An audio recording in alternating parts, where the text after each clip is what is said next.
Alright. What's up, everybody, and welcome back. Now, you may have heard that the Battle Aces community is on fire right now. A lot of nerds are saying they're unwishlisting the game. They're very upset. They really hate the way the progression and the monetization has been implemented in the most recent beta. Now, for those who don't know, the way the monetization works in this game is basically you unlock units.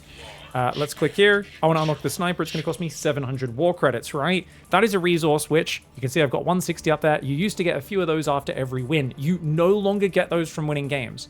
Instead, you can get 40 of them a day. There's a daily contract where you get 40, not a lot, because the units cost, like I said, 200 at the cheapest, 1500 at the most expensive, average is about the 500 mark for most unit unlocks. It's a lot of 400 and 700 unit cost ones, right? And then you get experience, which is a new resource. You get this from these seasonal contracts as well, which goes into the war pass. This is a new kind of premium thing. You'd have to pay to get access to this. It's clearly unfinished. They are clearly early testing this, but right now it shows only one track here. Now, it does have some things that are premium and some that aren't, indicating that you could unlock these non-premium marked ones even without paying for it, whereas the premium ones, you would have to pay to get access to those tiers. And then as you get experience, every 1,000 experience, I know I'm kind of blocking it, this bar's almost full, you unlock the next reward. Problem, there's only, in this entire thing, because it only goes to 22 tiers, there's only like, I don't know if it's like even just over 1,000 war credits, I think it is. It's very low. It's not many. I don't even think it's over 1,000. It's basically enough to unlock one unit, and you need to play a ton of games to get through that. So someone did a little breakdown on the Reddit. They said, quick economy analysis. The total points to unlock all the units in the game right now is 23,100. You start with 1,000. You get 980 free, 160 paid season pass points. You get 40 per quest day in terms of war credits. So to get that 23,100, it's going to take you 524 days of play.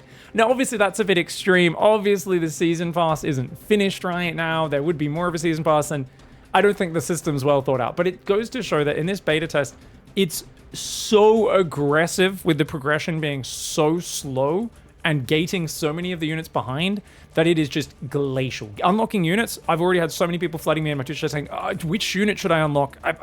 I don't know when I'm going to be able to unlock another unit. Which unit should I unlock? And I'm kind of like, I don't know, man. Like, this game's not about unlocking one special unit. The joy is in deck building and trying different things. And right now, that's very hard to get to. In this playtest, it is basically impossible to get to. Now, not only that, you may have noticed, guys, there's also units that are here in the warpath marked as premium. There's the knight there, and the crossbow over here as well, hiding behind me.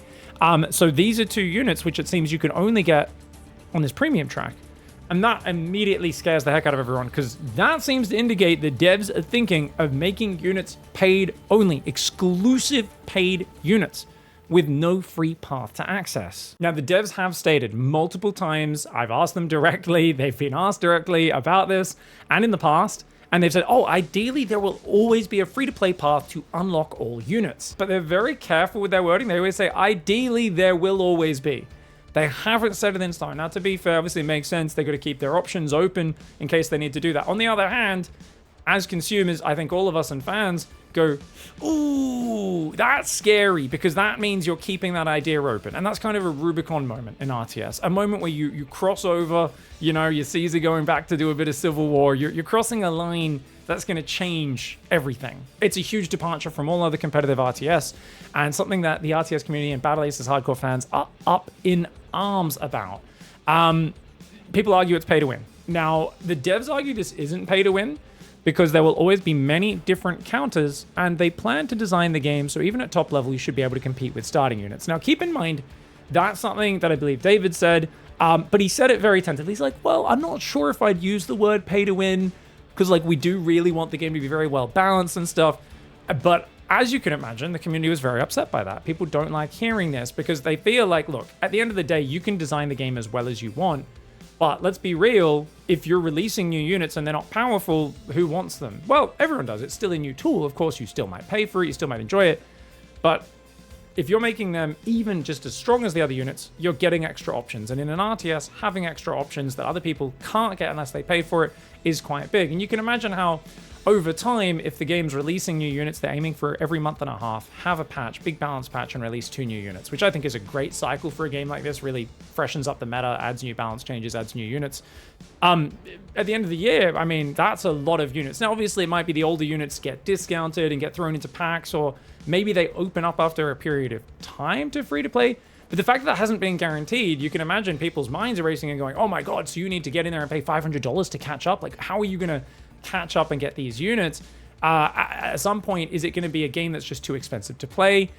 The options are very scary. A lot of people are imagining the worst case scenarios where they've seen things in games like World of Tanks that are insane with their monetization compared to what RTS people are used to, and people just aren't happy about it, and neither am I. In my opinion here, it's really, I think you can always do things like, you can be really flexible as a dev. You can be like, hey, this unit, you pay to get it now. Or you can unlock it, but it's prohibitively long. It's going to take you a week playing 2 hours a day, 15 hours of gameplay or something, pretty heavy to unlock that unit, right? So the thing is, if you at least guarantee that the unit will have a free path, that already does a lot here. But the idea of something not having a free path to unlock, to me, this is something the devs just should come out explicitly say, there will always be a free path to unlock. It may take a bit longer, but hey, we want to make sure that the game is fair. So the worst thing here is it's kind of like a pay to skip rather than pay to win. You can skip some of the grind, but ideally, it's never going to be like a massive thing where you've got to put 50 plus hours in to get a unit that's, that's just come into the meta, number one. And number two, any new units won't be obscenely powerful. So while you're grinding to get that unit, you don't feel like you're massively disadvantaged. If they commit to those promises, I think that does a lot here to lessen the fears, though I know many gamers will still not be happy with that. All right, guys, so let's get into David Kim's response on the Reddit. He said, look, general thoughts. Nothing in this closed test, especially when it comes to the monetization model, is final. Our plan is to test the core game systems first before finalizing the monetization models. For this closed beta test, the goal is to test new user flow iterations as well as the short-term progression system testing, because we've added the warpath system. This is why we did the full reset for everyone, but not all closed beta tests will be run like this. It really depends on the goal of that specific closed beta test. Once we've learned enough about the main testing goals, we are considering opening up more units to players towards the end of this beta. There will be tests specifically targeting many of you more hardcore RTS players in the future as well. Now, this whole thing here is kind of like, okay, cool, we're just testing it, trying some things, but it really brings up an issue, which I think is absolutely massive, right? I really think this is huge. So, for me, I love Battle Aces. I think the game is really good, but I don't think it's letting most players experience that goodness. To explain this, Battle Aces is the easiest RTS I've ever gotten into, literally ever. It is, basically, when I got into this game, it was so easy to just hop in, try out different units. Oh, mortar's wrecking me, I'm going to try that. This other unit's wrecking me, I'm going to try that. Oh, air units are actually good because I was building only things that shoot down and dominating ground versus ground, ignoring anti-air because no one was using it. Let's start using air units. When I started playing the game, it was so much fun because of the strategy and the deck building aspect that was immediately there, and the discovery and the enjoyment of that. I felt like after experiencing it, it was guaranteed to be reasonably successful. I was like, this game can't fail, basically. It's got to be at least reasonably successful. It's just so easy to get into and fun. Like most RTSs, when I start playing them, I'm reading tooltips, I'm Googling things, I'm hovering over things going, what's this do? How's this work? I've never had that with Battle Aces. And you can say, yeah, it loses a bit of depth because of it, but I think there's just something to be said for people being busier than ever today, people having shorter attention spans, and you've got an RTS that still feels intense, still feels like there's very important decision makings and strategy, and you can get into that without knowing a build order, without having advanced control groups and macro techniques. Like, to me, it's an RTS that is much more accessible, and it's accessible and exciting for both high-level players as well as casual gamers. However, even though I think it's got guaranteed reasonable success, I think it can actually be hugely successful because of those features. I think this could be like the biggest RTS we've had, in a long time. But this second test has missed the mark in terms of progression. It's thrown up multiple obstacles, stopping players from getting to that fun. I've had multiple casual friends who I got to play the game and said, try this out, it's so much fun. And they dipped. They stopped playing because of the slow progress and not being captured because they didn't get to the deck building and the adapting part of it. Now, in the second test, the progression is even worse than in the first beta test, right? This was the big problem in the first one. Now in the second one, it's even worse. I get they opened it up in the final week of the first test. It was a 5-week beta, the first test. The last week, they made the progression really fast. Every game you unlocked a unit. It was great. The problem is that's meaningless. No one's trying the game in the last week of the beta. Everyone tried it in the first week or two. And now they're saying again, oh, we've got this other one. Progression's absolute arse. You can't even unlock everything with that warpath unless you play for over a year and a half, which obviously is not realistic. So you unlock a few units and then you just hard stuff. Maybe they'll change it within a day or two, right? And they really should. But essentially what we're seeing so far is we've got a free-to-play game that is just not letting people experience its core fun gameplay loop. For a free-to-play game to be gating its fun behind a grind, a very, very annoying progress grind, it's weird. It's a bad look, and it's basically not putting your best foot forward. A free-to-play game is all about putting your best foot forward, making people love your game, and then asking them for money later. And I already feel like the response to Battle Aces has been quite muted outside of hardcore RTS players. I think there's this feeling from the devs as well as the RTS community like, oh, this game had a great reception, Battle Aces is doing well. And I'm like, yeah, maybe within our small little realm of RTS, but I haven't had much experience where my casual friends start playing going, this is fun. And they tell another casual friend and they pick it up and go, oh, this is so much fun. And they keep playing it. I've had that experience with Mechabellum recently. Everyone I've told to play Mechabellum is like, dude, I'm addicted to this game. This is so easy to get into. This is so fun. And don't get me wrong, it's a game which has a very different monetization system. It's literally you pay your 15 USD and that's it. It's such a friendly monetization system, which is so refreshing. And I highly recommend that game to anyone. It's not the same as Battle Ace. It's not a real-time strategy. It is an auto battler, but it's a very deep one.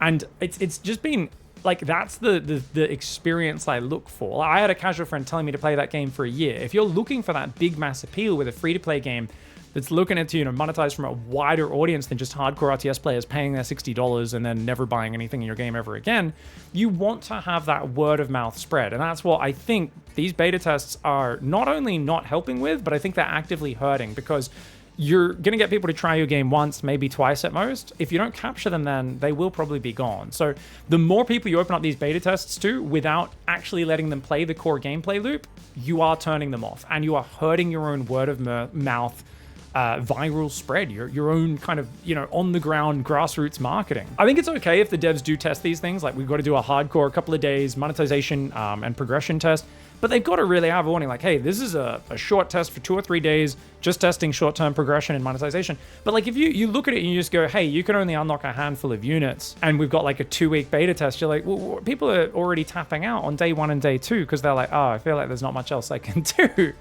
So I don't know. It feels to me like the devs have rushed into this beta. It feels like very poorly planned, and I think it feels like it's kind of missing the mark and hasn't seemed to implement any of the lessons from the last one. Clearly they need to test these systems, and they've said, oh, we better test this sooner rather than later. We got to get the progression down, right? That seems to be the most important thing for the team. But you've got to realize, as a free-to-play game, it's not as extreme as early access, but it sits into the same vein where your public relations, your image, your goodwill in the community is what eventually will spread the game, make it viral, make it get tons of players, and make you lots of money in the long run. So you can't just put crap out. You have to put good stuff out. Essentially, to summarize this whole section, basically, a lot of people's experience is largely dampened by boring and slow grinding. A select few who push through the grind get to an incredibly fun game, but outside of content creators with unlocked accounts, that is a select few people, and I think that sucks. All right, so there's a whole bunch of other thoughts they have here. I'm not going to read all of them. Essentially, though, to summarize, they talk about monetization. They really want to strike the right balance. They want to make it sustainable for the long term. They want to provide the best experience to players, and they want to have a more player-friendly business model compared to other games that require units and decks. And I truly believe the devs when they say this stuff. I've talked to the devs. They are pretty hardcore gamers themselves, as well as some casuals on the team, especially when you get to like art and marketing and all sorts of different things versus, you've got like David Kim and Stefan are both ultimate hardcore, just, gamers their entire life. You've got this range of gamers. I think they do want to make it relatively friendly for the players.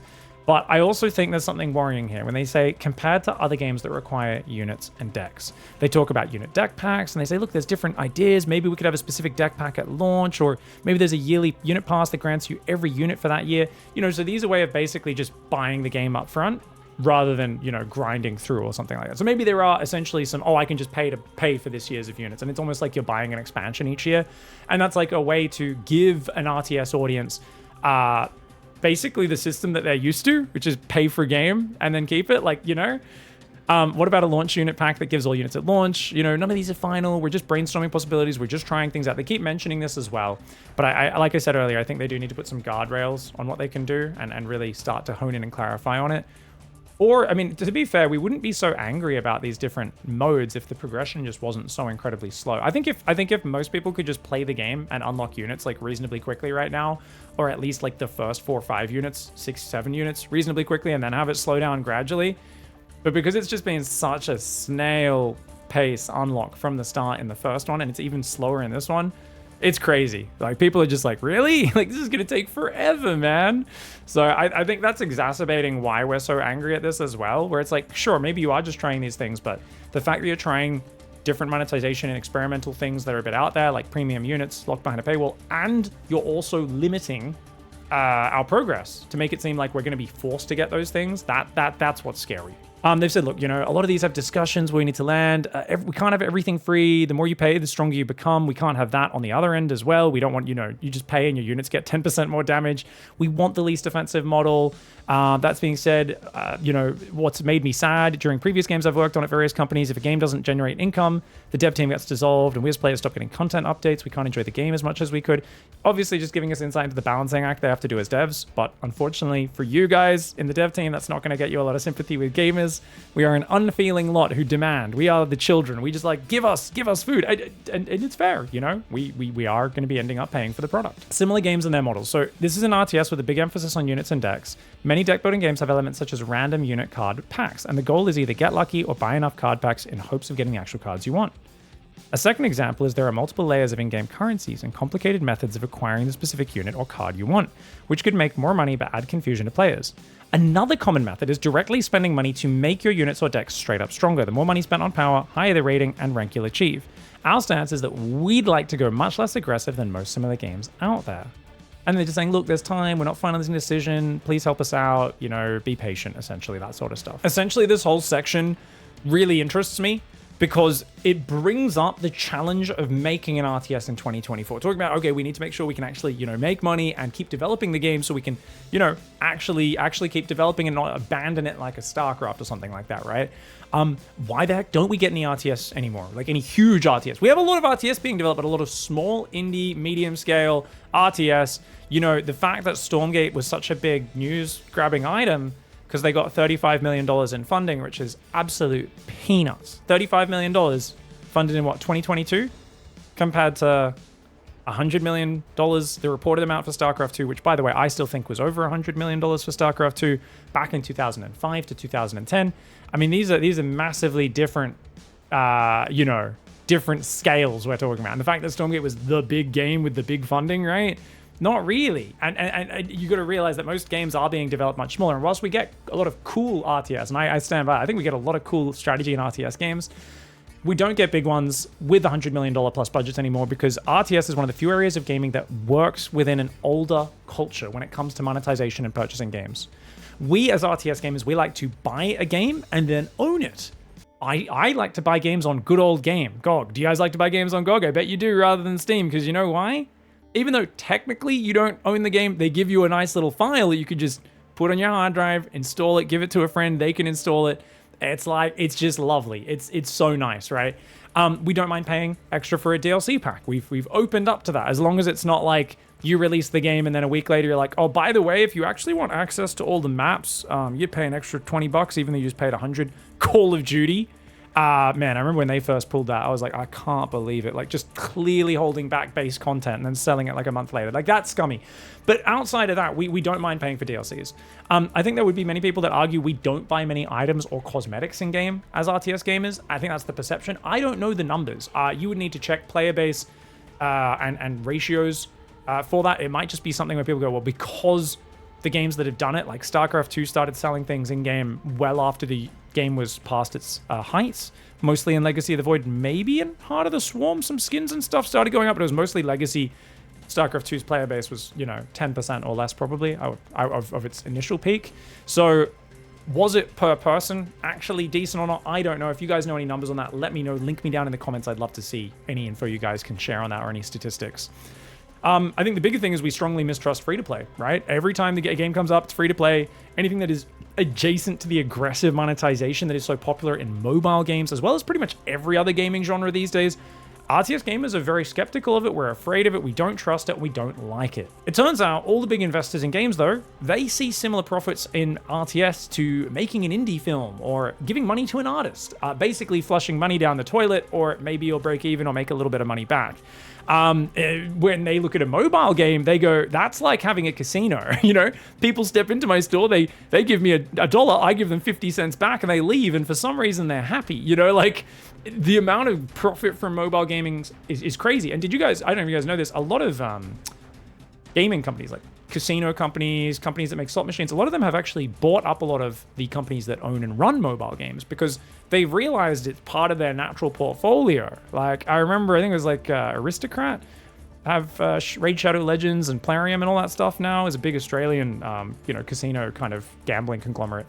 Anyways, that's very common now. Essentially, mobile games, those sort of things are crazy profitable. It's so black and white, the difference between RTS and mobile gaming, extreme end of the spectrum.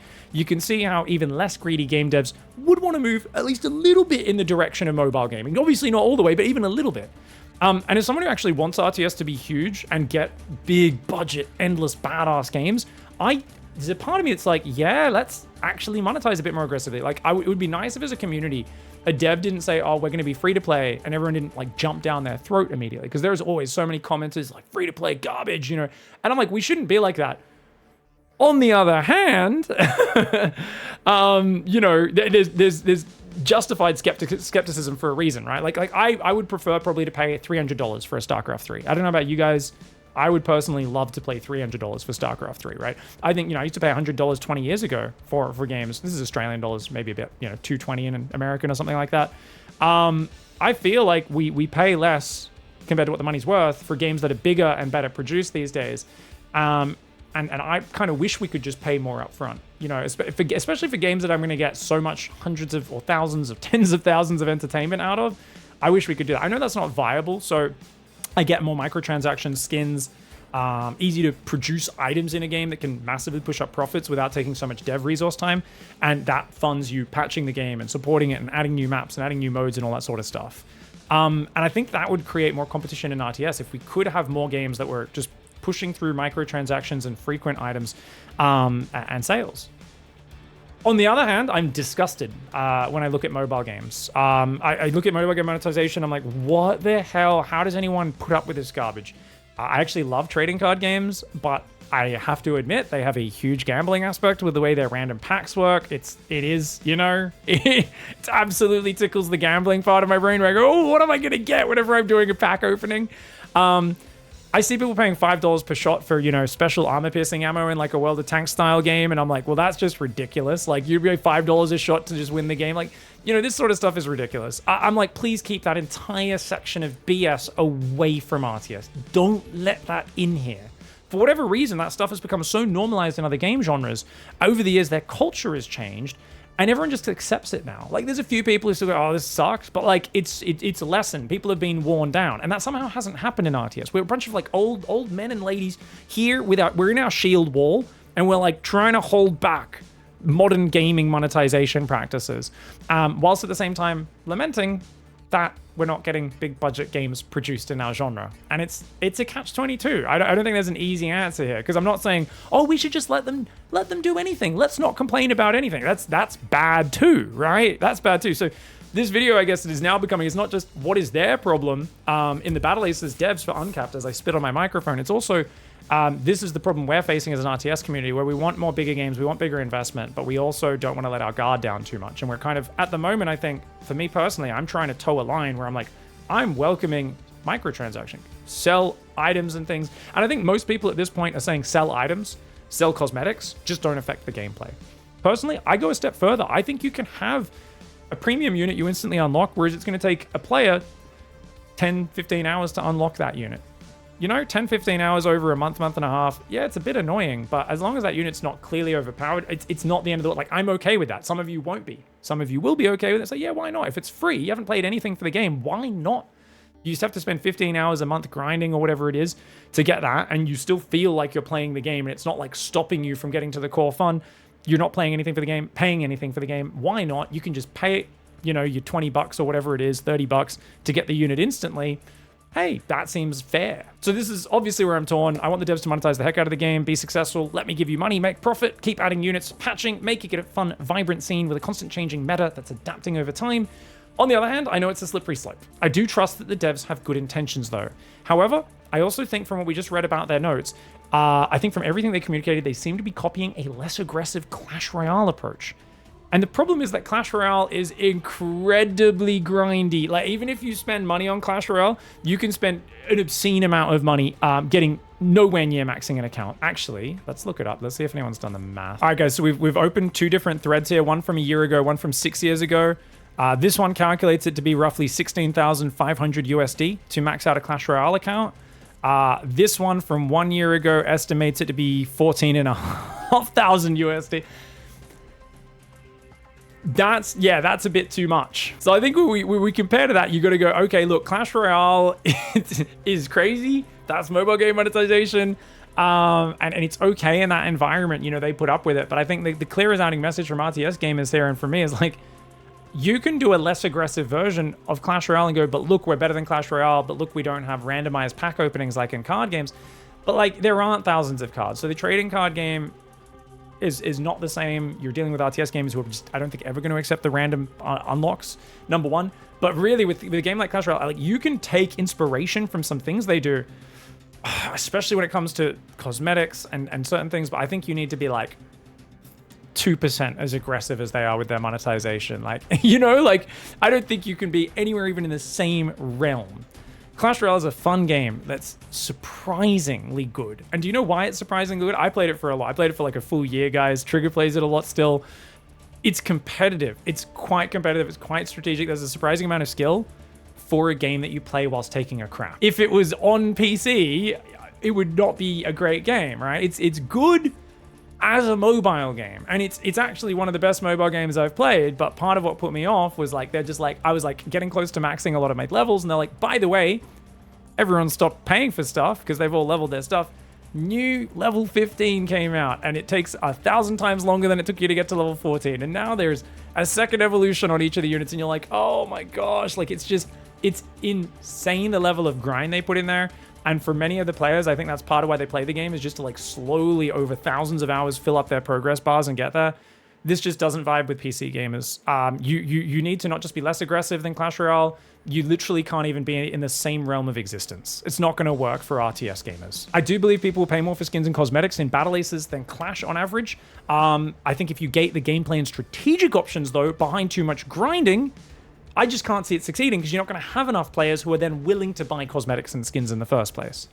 Not just in the RTS space, but in the general PC strategy space, I just don't see the audience accepting this. Unless you're bringing in a different audience that's not PC gamers, that's not RTS gamers. I think Clash Royale is something you can take inspiration from. You cannot emulate it too closely, though. You've got to be very wary. This is a completely different environment. So at the end of the day, guys, if I had to predict, I'd say the devs are limit testing the low end of progression in this test, basically making it as slow as possible and seeing what they can get away with, or what people will put up with, and what the response is to that, especially for brand new players. I think there will be free-to-play access to all units on release if I had to bet on it, even though some might take much longer to unlock.